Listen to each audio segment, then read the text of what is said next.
आज हम लोग ब्रेन के बारे में पढ़ेंगे। ब्रेन जो है मानव शरीर का सबसे थिंकिंग पार्ट होता है। हमारे शरीर में जितने भी प्रकार के फंक्शंस को कंट्रोल और कोऑर्डिनेट करता है वह हमारा ब्रेन है। ब्रेन जहाँ स्थित होता है उसको हम लोग स्कल कहते हैं, यानी कि खोपड़ी कहते हैं। स्कल शरीर का वह हिस्सा होता है जहाँ हमारा ब्रेन सुरक्षित होता है, और जिस बॉडी बॉक्स में ब्रेन सुरक्षित रहता है उसको हम लोग कैरिनियम कहते हैं।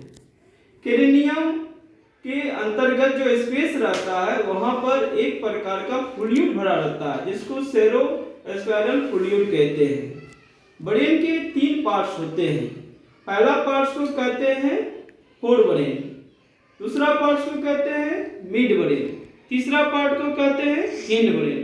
अब समझते हैं कि फोर ब्रेन में सेरेब्रम होता है, और सेरेब्रम हमारे शरीर में जितने प्रकार के जो वॉलंटरी एक्शन है जिसको हम लोग करते हैं, बोलते हैं, हर प्रकार की क्रियाएं के जो मूवमेंट देते हैं वो सब हमारा वॉलंटरी एक्शन करता है सेरेब्रम। सेरेब्रम के बाद जो दूसरा पार्ट होता है हमारा मिड ब्रेन का कोई डिवीजन नहीं है। मिड ब्रेन जो है हमारा रिफ्लेक्स एक्शन को करता है, और तीसरा पार्ट जो है हमारा ब्रेन का वह है हमारा हिंड ब्रेन में 3 पार्ट्स होते हैं। पहला पार्ट का नाम है पोन्स जो है रेस्पिरेशन में कंट्रोल करता है। दूसरा पार्ट होता है सेरेबेलम जो होता है वह हमारे बॉडी में जो पॉस्चर है, कैसे चलना है, कैसे बैठना है, कैसे खड़ा होना है, ये सारी क्रियाएं हमारा कौन करता है, सेरेबेलम करता है।